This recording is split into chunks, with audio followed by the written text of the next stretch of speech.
Good morning, everybody. My name is Chris Lee, as he just mentioned. I'm actually excited to be here to speak at the Asia Society, but at the same time, I was a little bit disappointed because I was hoping to speak for 2 hours, but he told me that I've got only 10 minutes, so I need to cut everything that I had in my mind out. I don't have a transcript, so I just play next 10 minutes or so. I just arrived last night from Shanghai through Tokyo, so I'm leaving right after this speech, right? So this is very important for me, right? So, as my boss asked me to come. But anyway, speaking of my background, how many of you have a background from South Korea, by the way? There's some, because MTV talked about this guy from Korea called Psy. By the way, he just released a new song last night called Hangover. Yeah, if anybody wants to get his autograph, you should come to me, because when I was living in Korea, his elder sister was my neighbor. So I have a deep connection with him. Right? This was before he became famous. Right? So anyway, and last night when I was through JFK via Tokyo, that just the entry here that reminded me of my first time coming to the U.S. some 30 years ago. When I came to U.S. 30 years ago, I didn't speak a word of English. Right? I just came here to go to a university. And yesterday there was a Japanese gentleman in front of me, and obviously he didn't speak any English, right? So the immigration officer asked him some simple question like, "How long do you plan to stay?" But the guy did not understand, right? So I heard that the immigration officer voice became louder, yeah? So I was thinking, just because you speak loud doesn't mean that somebody can all of a sudden understand the language, right? Yeah. But that's what they did when I came to the U.S. And the guy was totally upset because I didn't understand anything what he was saying. And then at the end, they ended up bringing a translator. But the thing was, they asked me was to sign I forgot to sign my paper. So I didn't understand, but the guy was so upset. Yeah? But anyway, when they speak louder, that makes the other part even more nervous. So you forget everything you know. But anyway, so I will be speaking very briefly. And before I speak, so I'm not really sure how many of you actually know the company called Medtronic. In fact, I never heard of the company until I got a call from Headhunter 2 years ago.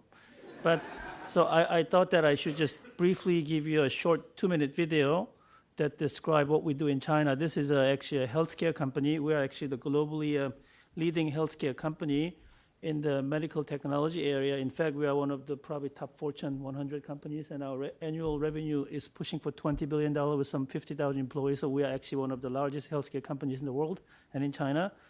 This is a 2-minute video, and then I still have another 6 minutes to talk. Yeah? Okay? So can we watch the video?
hopefully this gave you a little bit better understanding of my company, because unlike MTV and Marriott, they have enough brand.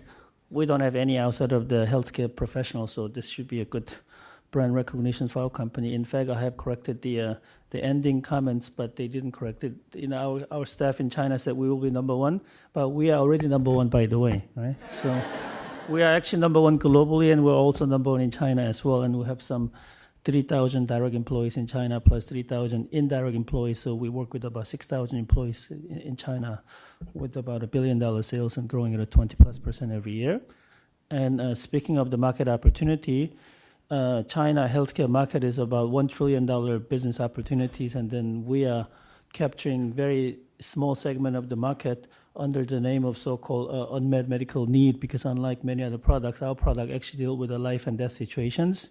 And in the US, if you get into our website, Medtronic.com, the first thing you see is that we serve our patients every 3 seconds. But in China, we serve our patients every 3 minutes. So there's a gap, meaning there's a tremendous unmet medical opportunities there. And I was trying to connect our global mission, which is serving after the unmet medical need to extend the lives and quality of lives of the human being worldwide, trying to connect this with the today's topic of the diversity and the leadership. And this is actually a good time for me to speak here, because within Medtronic, we also have an annual recognition and an achievement award in many different categories. And one was the so-called diversity and inclusion, and then Greater China, which I'm responsible, actually received the Global Diversity and Inclusion Award within Medtronic just 2 weeks ago in our global head office in Minneapolis, which is a very cold place. Right? They, in fact, snowed, till 3 weeks ago or something. Anyway, and that's my background. And this is our global executive committee that is known as XCOM within our company. So you see 17 people within Medtronic, a total of some close to 50,000 employees. And then, although you could see a similar profile of background people by glimpsing through of these pictures, because you see some male and some female, some Asian American and some African Americans and everything else in between. But I like to think that when it comes to diversities, because everything starts from the top, the tone at the top is very important. The guy on the left, right, the first one, he's very important. He's my direct boss. He's a global CEO. Starting from him, we have 17 people that are belonging to the composition of the executive committee called XCOM within Medtronic. Unlike some other companies, you see, not only you see, different sort of people background, but by looking at them, but starting from our global CEO, we have 5 Asian, out of 17 people, and all of them grew up in Asia. None of them are Americans. Starting with my boss, the global CEO, he's from Bangladesh. And then there's a head of Asia Pacific, he's Korean. He's a Korean passport holder. And myself, although I'm working in China, I'm also from Korea. I don't have a US passport. And because these days, carrying a US passport gives you more trouble, right? And then we have head of India. He's an Indian, from India, working for India, based in India. And the guy next to Indian gentleman is working in Japan. He's Japanese, responsible for Japan. Right? So these are probably a little bit different from some other companies. Yeah. And I thought, given that I've got only 3 minutes, I already cut out several slides. So I thought that I should cover 3 main topics that are related to this theme today of diversity and the leadership. I have to admit that none of these have any statistical backing, but this is based on my 25 years of working experience in Asia. Because I've been a country manager in all Asian countries, 10 countries in total, so I'm actually known as a person with the most live-in experience as a country managers in most number of countries in Asia Pacific, 10 countries, yeah? So this is based on my personal experience and some of the typical misperceptions of Asian leadership. Number one, it says Asians managing Asians, because a lot of times, this is again personal opinion, this is not Medtronic opinions, by the way.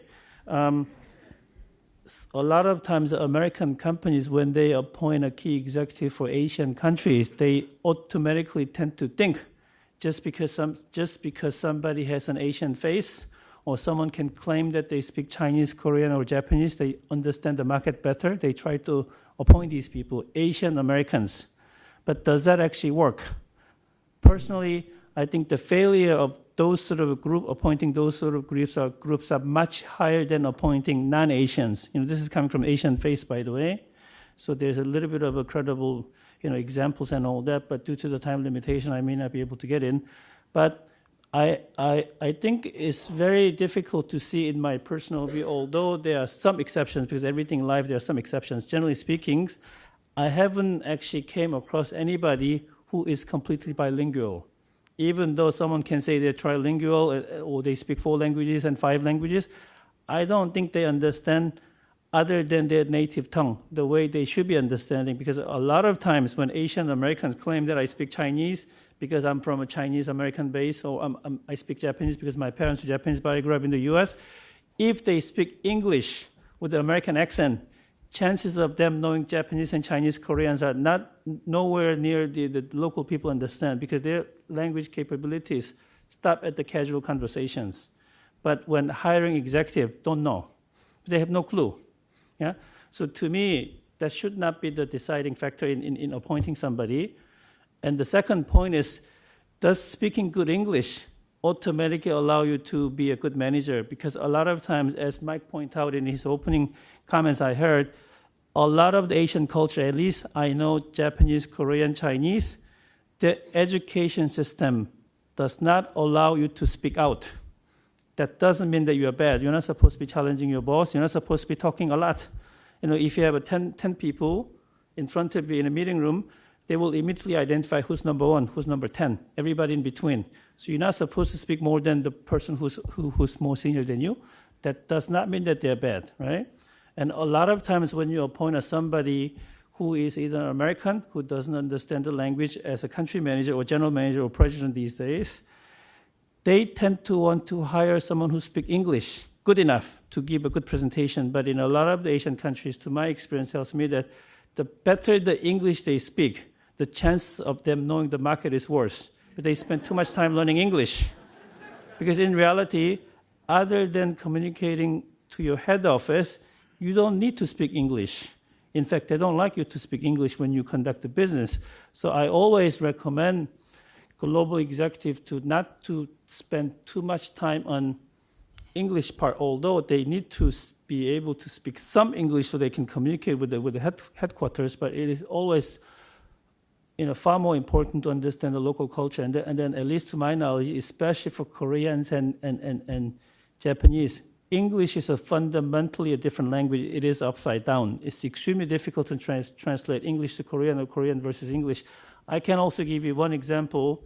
This was at a very high level. When senior George Bush visited Japan some years ago when he was a president, he was speaking, it was on CNN, and then there was a translator, doing the translation. He said something funny in English, right? Really funny.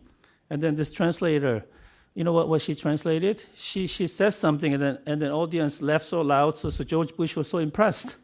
So over the dinner, he invited her because he didn't think he was that funny. So he asked her, what did you actually translate? Because he understood that the translating English to Japanese was so difficult. So can you just tell me how you did it? And then she did not want to say. You know what she said? She said was, Mr. President just said something really stupid. Please laugh. Right? Because a lot of times it is difficult to translate, right? This is an actual example, but this just illustrates how difficult it is to understand different culture, right? So please do not pay attention only speaking English part, because that's just fraction of the ability. And the other one, which became my mission, although I'm still young, at my age, after working for 25 plus years, going for 30 years, working for multinational company, I have this personal mission in promoting Asian American, not only Asian American, but Asian, working in a multinational company to promote their talent beyond Asia. Because I have experienced that many times that I see, this is not about racist comment, I saw a lot of Asian, not only Asian American, but Asian working in Asia, which is very obvious. And then when Asian express their wish to work in Europe, France, Italy, Germany, they always ask, do you speak French? I had that experience in my own career too. When I raised my hand, I'd like to go to Italy. The first thing that the company asked me is, do you speak Italian? Yeah, but I have seen a lot of Italian coming to China, Korea, and Japan to manage the business, but I have never seen company asking them, do you speak Chinese or Japanese? And then when I want to go to France, the first thing they ask me is, do you speak French? Well, when the French person comes to China, they don't ask whether the French person speak Chinese. They just believe on this particular person's management ability. So it should be on an equal basis in my view. So that actually became my personal mission to promote that sort of equal diversities, right? So my time is already up. So that's what I wanted to tell you. And then I hope we have a Q&A session. Maybe I can address some other concerns. Yeah. Thank you.